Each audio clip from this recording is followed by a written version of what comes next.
Welcome back to another edition of Components Breakdown. Today I'm very excited to bring you the first look at the English edition of the 2010 Essen release 51st State. 51st State is a 2 to 4 player card-driven game that takes about 30 to 45 minutes to play. Its central gameplay mechanics revolve around an action point allowance system, some card drafting, and hand management. Now, the game takes place in a collapsed United States about 30 years afterwards, in which 4 powers are trying to vie for control of what was once the United States of America. So let's go ahead and open up the box and take a look inside. Now, I've laid out all the components on the table, and we're going to walk through each of them once again and talk about them in a little more detail so that when I start explaining the gameplay mechanics, everybody will have a better understanding of how these cards are going to interact with one another from one turn to the next. Now, there's only 4 different styles or kinds of cards in the game, which makes learning the basic gameplay mechanics extremely easy. Where the difficulty lies in this game is learning the iconography with the game and the nuances of building and redeveloping your state from one turn to the next. We're going to start off with 2 of these 4 cards right off the bat. On the upper part of the screen here, you're going to see base cards for each of the individual factions. There's 4 different factions, and they all have their own inherent strengths and weaknesses. Let's go ahead and first zoom in on one of the factions. Now, all 4 of the factions are going to produce 3 workers every turn, and you see those 3 icons, and it's the same on every single faction. Where they're going to differ first is on the resource that they produce from one turn to the next. For instance, the New York faction is going to produce scrap metal, whereas the Merchant Guild is going to produce fuel. All 4 of these produce something different at the start of the game. They're also going to come with 3 different contact cards. Contact cards are the second type of card in the game. And as I said, each of them is going to be different from one faction to the next. This again makes each of the factions play uniquely different from one another. The Merchant Guild excels at doing cooperation actions in the game, whereas the mutants excel at doing conquest actions or incursions or battling in the game. So again, you're going to find some real differences with the faction that you choose at the start of the game. Zooming in on one of these contact cards, you're going to notice a couple different things on here. There's 3 different colors of contact cards, and they're each going to pertain to a particular action that you can use with this card. Now, all 3 of these cards are permanent. They stay face up in front of you for the entirety of the game. The reason for that is because they have a faction symbol at the top of each of these. Now, there's other contact cards that will come into the game later that don't have any factions, and these are just generic one-off contact cards that we'll be using. So what do? The first kind of contact card is a conquest contact card, in which a player can discard 1 gun resource and able to take a card 2 range away. This goes on for the building one, which is basically 2 pieces of scrap metal to build something up to 2 locations away.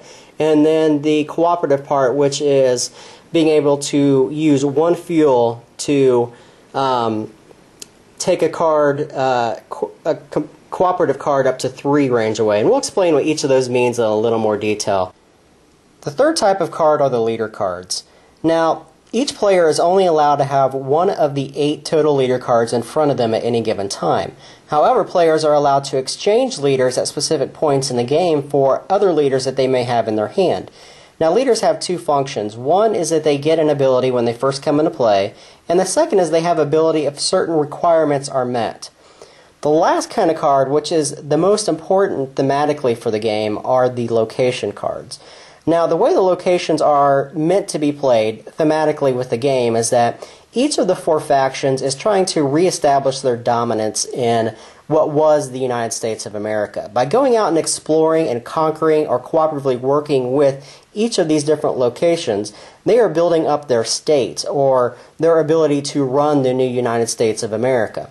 So with these cards, there's 3 different areas that need to be noted, and a couple other areas that I'll talk about as well. The top area, the red is the spoils. Now, in order to gain spoils, one is going to have to use their contact card, the red contact card, which is their conquest card. If they were to use it on this old slaughterhouse, they would gain the red benefit. On the bottom is the agreement part of the card. Now this part is only used if they use the blue cooperation contact card.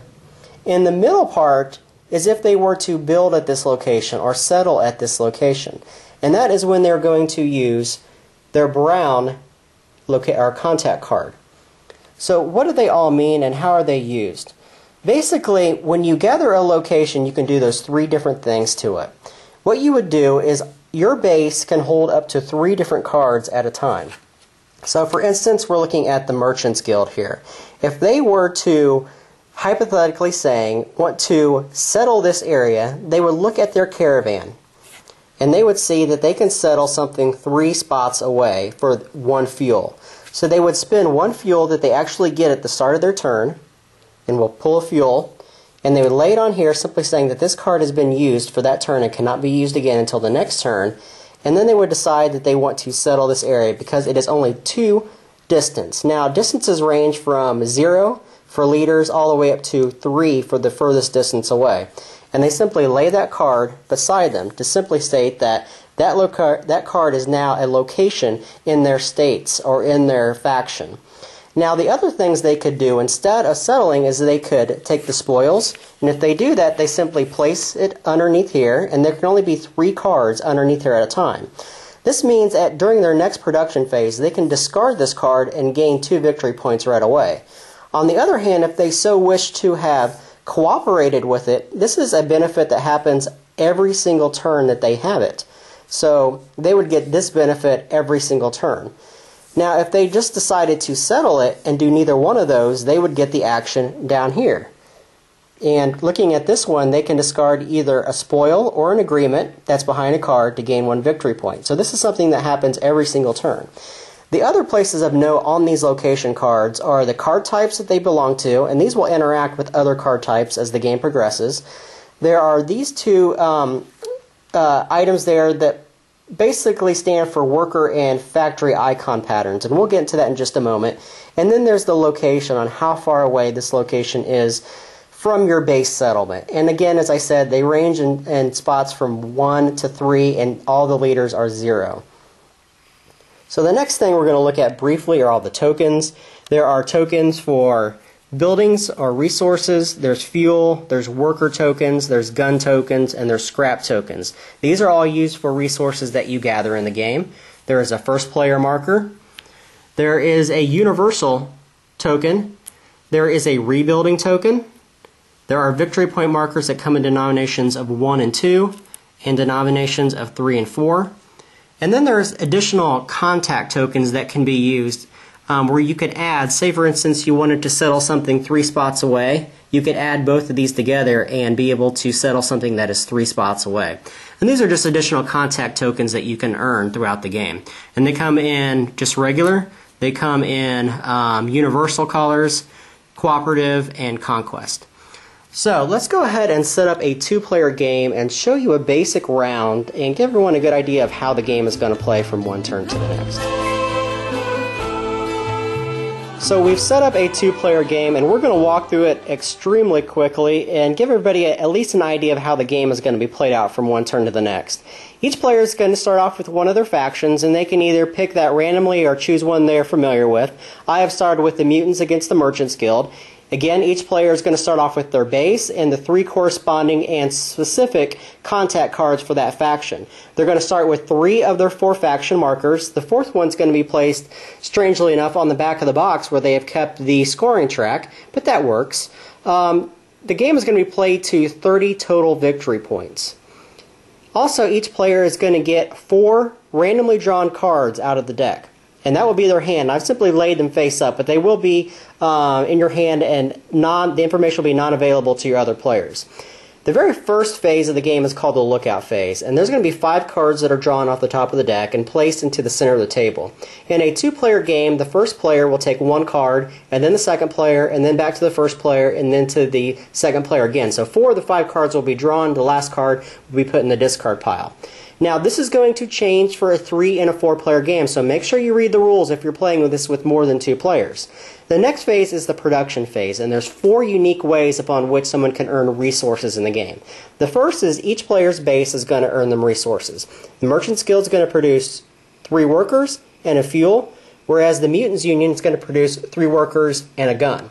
That's the first way. The second way is if you have any spoils, which is the red portion underneath your base or a location, you can discard this card and get those spoils. In this instance, you'll get 3 guns and a card off the top of the deck. There are agreements that can get you resources, which is the third way. And I drew the wrong card. So right there is a resource. And the resource here is going to give you 1 victory point. This is a residual condition. As I said before, agreements will happen from turn after turn. And the fourth and final way to get a resource is from the location cards themselves. Now you'll notice on some of the location cards they have icons at the top and the bottom. Now there's 4 different kinds of actions you can take on these locations. There are cards that only you can do. There are cards that produce for you with the factory, but your opponent's workers can also come here and use that resource. These will produce for you every turn. So that is your 4th way to get resources. Now there's a couple different kinds of other type of ones, such as this one, which has them both crossed off, which are simply traits. And these just give you an ability. So those are the 4 ways to produce resources. The third thing is actions. Now there are numerous actions you can take, and we're not going to go into all of them, but the majority of them is taking your contact cards, going and conquering or cooperating with a place, or incorporating a location with the middle card there. You can also redevelop a location. You can play a new leader. You can discard 2 cards to gain 1 card if you don't like cards in your hand. You can send workers out to get resources that you normally cannot get. Now, the cool thing about this game is that starting off the game, some people are going to inherently be better at some actions. For instance, this guy is not, the merchant skill is not going to be good at battling because they're not having any gun resources at the start of the game. So they're going to be very hard for them to go out and get spoils right off the bat. But they are going to be great at cooperating with areas. And this is what really makes the game shine. So going into the 4th phase now is going to be the count victory points. This is where the victory point conditions are either met or the game will end. Now, as I said before, victory points are not accumulated from one turn to the next. So if you get 1 victory point in one turn and you get 2 on the second turn, you don't add them together. You simply have 2 victory points at the end of the second turn. And they just keep adding up as the game goes. The 5th phase is the cleanup phase, in which you're going to take all the resources off your cards or off your side of the board that have not been used. Now, this usually happens from every turn to the next. There are some cards that allow you to keep resources on particular cards from one turn to the next, such as most of the leaders with this icon there. And that is basically the 5 steps of the game. Now, this game is really fantastic. I think this is going to be really one of the big highlights at Essen 2010. I've played it several times now, and I've enjoyed it every single time. There are a lot of different strategies that you can take in this game. With all the factions that combine in, and the ability to actually use contact cards and use other players' cards to do actions that you're normally not able to do. There was a lot of thought that went into this game, and the more that you play it, the more that you discover. And I am really looking forward to actually playing this more and seeing how this game can possibly develop over the next couple years. It's a great game. It's an excellent game. It's very well thought out. Pretty quick to play. It takes about 45 minutes to an hour and a half on your first playthrough, but drastically diminishes the more that you understand all the iconography with the game. The instructions may be a little bit difficult the first time you play, but once you get past it, the game becomes easy, it becomes very intuitive, and it is an extremely good game. That's 51st State, and thank you again for watching.